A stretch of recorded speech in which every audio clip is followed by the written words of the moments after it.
Hi, I'm Rob. My ham radio call sign is N1NUG. In today's video, I want to show you this Reliance Antennas EFHW Bugout ham radio antenna configured for 80 meters. Before we get too far along with this antenna review, I want to let you know that this is not a sponsored video. I have appeared on a few live streams with Matt, N3VAN, the creator of this antenna, in the recent past. However, he's not once asked me to review this or do any kind of promotion for him. In fact, I ordered this from the website just like you would and didn't tell him about it ahead of time, and he has no idea that I'm going to make this video. The point is, I'm going to be as unbiased as I possibly can while I review this antenna. Before we try this antenna out, let's take a close look at it. Over here, we've got a BNC input connector.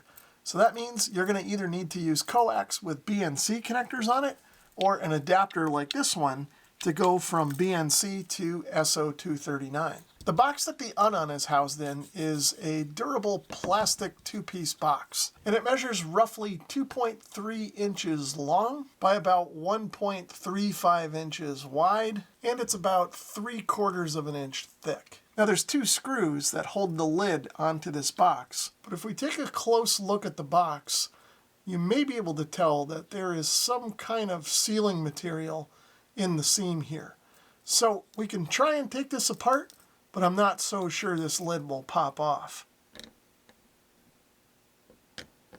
Now, as I suspected, even with the screws removed, this cover isn't going to pop off unless I get in there and break that seal somehow. And I really don't want to do that. So I'm just going to put these screws back where they were, and we'll continue on and test out this antenna. If we look at how the antenna wire is connected, you can see there is a strain relief loop here with one of these wire cinches connected up to a loop that's bolted to the antenna body. And you can also see that the wire comes around and is connected to the base of this eye hook with a ring terminal and then shrink tubing over the connection here. Now the main antenna wire is all 22 gauge polystealth. And you can see that here we also have a coil, and this is to help with the 80 meter tuning. At the far end of the wire, you can see that we have a double cinch clamp that the wire is kind of looped around, and then there's an open loop at the end that we can connect up to a rope or an insulator or something like that. Everything is held onto the winder with a Velcro strap. And speaking of the winder, this is 3D printed, and I chose the high-vis orange. The thickness of the winder looks like it's roughly about 1/8 of an inch, or 0.125. And you can also see that here the high-vis orange is on sort of the outer sides, and there's a little bit of black on the inside. I want to head out and try a POTA activation with this antenna later today. But I think before I do, Ezra and I are going to test it out in the yard just to make sure everything is working as we expect it to. So I'm going to set the antenna up using my 30-foot mast here. I've got a carabiner on the end of the antenna where the loop is. I'll connect it up to this key ring that I've got on the end of the mast, and we'll unravel it and see how far we can get through the yard over there. Now I know some of you are going to notice that my grass needs to be cut, and that's something I plan to do this afternoon after I do some POTA.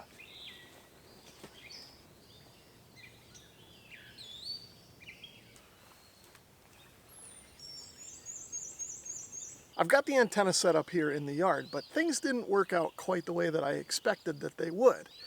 Now, I ordered the 80 meter version of the Bugout because I wanted to have access to that band. But I'm starting to think that maybe that wasn't the best idea. Up to this point, I've been using an EFHW antenna with 14 gauge THHN wire. This antenna is cut for 40 meters.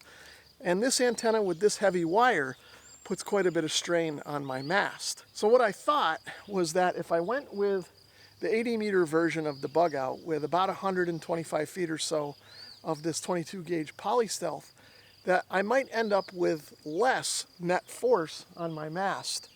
But I was wrong. While I was setting this thing up, I actually snapped my mast right in half. Now I do have it set up on what remains of the mast. It's here, it's tied off. But there is quite a bit of strain on that mast, and this wire is sort of resting on my dog fence there. Now, I think it'll be okay for testing purposes since it's perpendicular to the fence. Shouldn't really detune it significantly. But let me bring the camera over to the far end where the mast is and show you what happened. Now, unfortunately, I didn't get any video of this actually snapping or what it looked like when it was in its snapped condition. This here is actually the two bottom sections of the mast. The third section snapped right here, just above where it couples into the second section. And that's what's left over here tied off to the fence post. Now, I'm not sure if I had too much force on it from the antenna wire or if it was a combination of the force from the antenna wire and the fact that the mast may have already been compromised and I didn't realize it.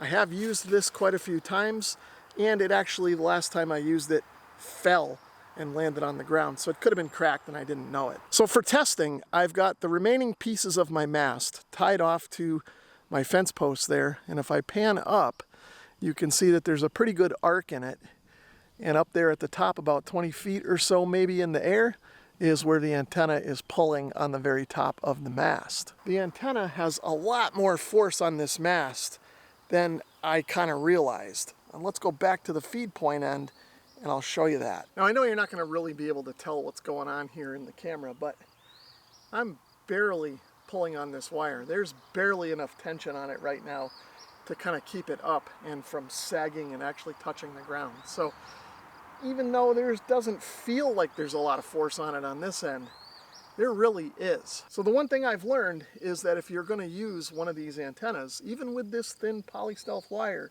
you need a pretty rugged mounting support at the far end. Anyway, having said all that, let's get the Nano VNA out, test this thing out, and see what it looks like. I've got the Nano VNA sweeping between 3 megahertz and 30 megahertz, and you can see all the dips here. So let's see where they correlate to in terms of frequency. The first one is right here at about 3.5 megahertz, so the bottom of the 80 meter band. If I scroll up, we can see that the next dip is right at 7.05 megahertz, so at the bottom of the 40 meter band. The next dip is at 10.5 megahertz or so. If we keep going up, we'll see that we have a nice dip at 14.07, right at the bottom of 20 meters. And again, we've got another dip at 17.5 megahertz, another dip at 21.09, at the bottom of the 15 meter band, yet another dip at 24.87, and lastly we've got a dip at about 28.38 megahertz in the 10 meter band. So the tuning of the antenna looks pretty good. All the nulls are at the bottom of the hand bands that I plan to use. And that's good for CW or data operators because they probably wouldn't even need to touch this antenna. But I'm primarily a sideband operator, so what I think I might do is shorten the antenna just a little bit to try and get those nulls in the voice portions of the bands that I plan to use. So to tune the antenna, the first thing I'm going to do is peel back this tape that's on here, keeping the section of the wire that's extra kind of tied to the main wire. And then all I have to do is loosen up these two screws and pull some wire through.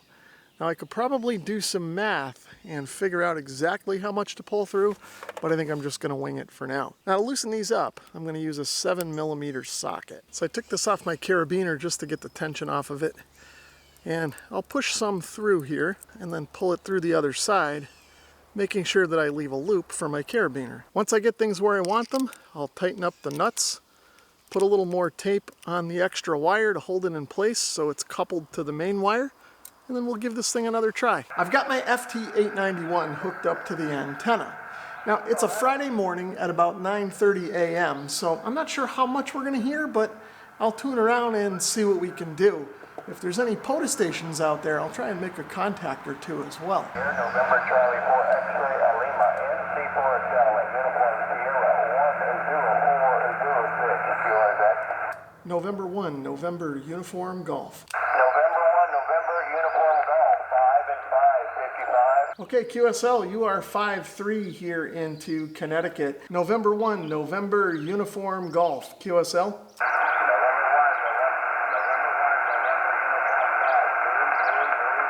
QSL, you are a 3-1 Connecticut. 3-1 Connecticut. QSL?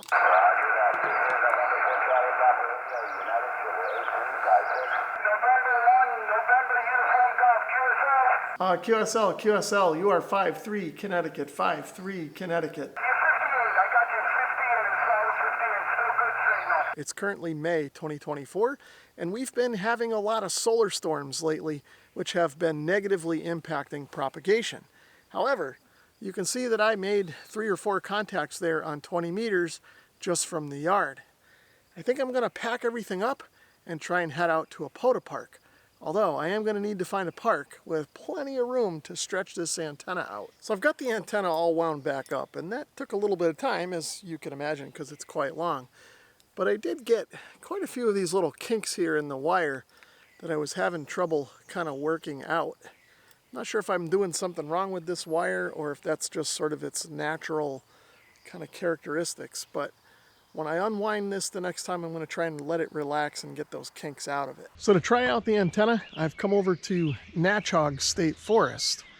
You can see I've got my Natchog Amateur Radio Club shirt on, which is where the club got its name. Anyway, we're specifically at the General Lyon homestead. You can see his fireplace is behind me. I've got a nice spot over here in the shade, and there's a bit of a field over here sort of behind me as well.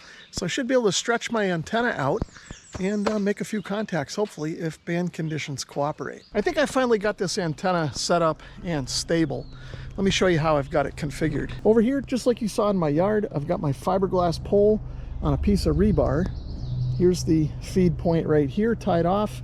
We're maybe about 3 feet off the ground right about here. If we walk the run of the antenna all the way to the trees there where I have it supported, it's pretty stable. It doesn't droop too much, even though it doesn't feel like there's a lot of tension on it, though there is quite a bit pulling on what's left of my fiberglass mast up there in the tree. Now, because the mast broke earlier and the fact that it's at a bit of an angle and probably curving some at the top, I'm going to guess that it's no more than 17 or 18 feet to the top. But that should be enough to get us some contacts, even if the band conditions aren't the best. My operating position is just the 891 in the back of the car with the hatch open and the trees shading me over here. It's actually pretty comfortable. Now, the other thing new that I'm going to try today is the Polo logger on my phone. Normally I log on paper because I don't have the best dexterity in the world for touchscreens, but I'm going to give this thing a try today. I think it's set up well enough that even a fat finger like me can use this thing. Now, I have already tried 80 meters, well, at least receiving, and there is not a single signal to be heard on that band.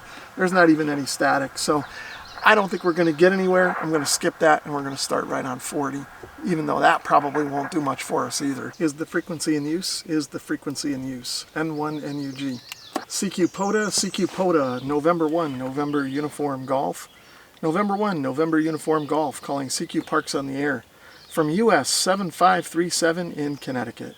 November 3, Alpha Papa Charlie, Kilo Echo 4, Kilo Echo 8, Uniform, Kilo X-ray. November 4, Bravo Uniform, November. Whiskey 4, Tango, Romeo Alpha. November X-ray 8, Golf, Park number US 75. US 1979. Kilo Alpha 3, India Charlie, Juliet. CQ POTA, November 1, November Uniform Golf. November 1, November Uniform Golf, calling CQ POTA from US 7537 in Connecticut. Whiskey 0, Charlie Golf, Charlie. 5, Juliet Romeo. Is it Whiskey 8 Tango Mike India? I got a wire over there, guys. I just don't want you to... Okay, sorry about that. November 0, Delta Romeo X-ray. Norway 0, Alpha India Echo. Whiskey 1, Yankee Tango Tango. Whiskey 4, X-ray, Charlie Oscar. Clark to Clark, Kilo X-ray 4, Bravo Yankee. You're about 550 on that. US 4600. Yourself? Kilo, Quebec 4, Golf Echo Victor. Park number US 4600. Kilo Echo 8, Uniform Kilo X-ray. Kilo November 4, November Golf Kilo. Kilo Golf 5, Foxtrot India. Whiskey Bravo 4, Kilo Tango Uniform. CQ POTA, November 1, November Uniform Golf. November 1, November Uniform Golf, calling CQ Parks on the Air from US 7537 in Connecticut. November 1, Mike, India Echo. So despite rough band conditions, I got 21 contacts. Majority of them were on 20, but I did get 7 or 8 on 40, and I even did get one on 80 meters, so I'm pretty happy with that. Now, I'd like to stay a little bit longer and make some more contacts. It's a beautiful day out here today, but I do have to get home. So I'm gonna pack all this stuff up, and I'll see you back at the house for final thoughts. So let me tell you what I like and dislike about this antenna, and I'm going to start with the dislikes so that we can end on a positive note. I've already talked about this, but I'll kind of go through it again. This is the 80 meter version of the antenna, and I'm using the 22 gauge Polystealth. In my mind, I thought this would be fairly lightweight and low stress on my mast, but as it turns out, it's not. And I think that's just because it's so long, and the angle that I'm pulling on the mast just causes more force than I originally thought it might. So if you're considering the 80 meter version like this, you're going to want to make sure that you use a heavy duty mast if you're using it in end-fed configuration or some other heavy duty support that can take the stress of stretching this wire out at the angle that it'll need to be for the length of the 80 meter radiator. Or you could use it as an inverted V configuration or some other type of configuration that may not stress out your mast quite as much as I did in this video. I think if I had gone for the 40 meter version of the antenna, the wire would have been half as long and the angle would have been a little bit different, and I don't think I would have stressed out my mast nearly as much as I did with this one. In fact, I think I'm going to try some experimenting with that in the future, so keep an eye on my channel for that. Now the other thing that I'm not real crazy about, but it's not a huge deal either, is the fact that this Polystealth wire tends to kink pretty easily. Especially when I'm rolling it up after having used it, it'll kind of bunch up and twist. Now it'll kind of easily kind of separate because this stuff is nice and slippery, but you'll get a little bit of a kink in the wire, and that's a little bit difficult and cumbersome to wind up, and you want to make sure it doesn't kink too much and break the wire. Now, having said that, I think Matt does offer other wire selections, so if that concerns you about the Polystealth, you can choose one of those other options and maybe you won't get the kinking. Now those things aside, I really like this antenna and I think it's going to work well for my needs. Now, one of the reasons I bought it, first of all, is because it is so small. The Unknown fits in this tiny little package, and even with the 80 meter configuration, with the 22 gauge Polystealth, it winds up nice and small. Now in case you aren't familiar with my channel, I do like to do moto POTA, or POTA activation from my motorcycle. And my old antenna I put on an extension cord winder and had a pretty big 4-inch Unknown that I would use, and it would take up a lot of room in my tail bag.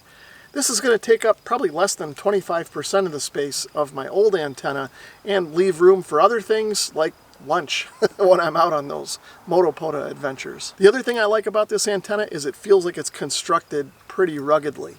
I'm not known to be the easiest on my equipment, so this should hold up to the abuse that I could potentially dish to it as I use it on my POTA activations. Another thing I like about this antenna is that it's designed and built by a fellow ham who's also a POTA enthusiast. Now, I don't have anything against the big antenna companies or ham radio suppliers, but it's nice to be able to support the little guys once in a while and get a decent product while you're doing so. As I said at the beginning of the video, I'm not affiliated with Reliance Antennas or Matt in any way, but I will leave a non-affiliate link in the video description in case you want to learn more or possibly purchase one of these Reliance antenna products.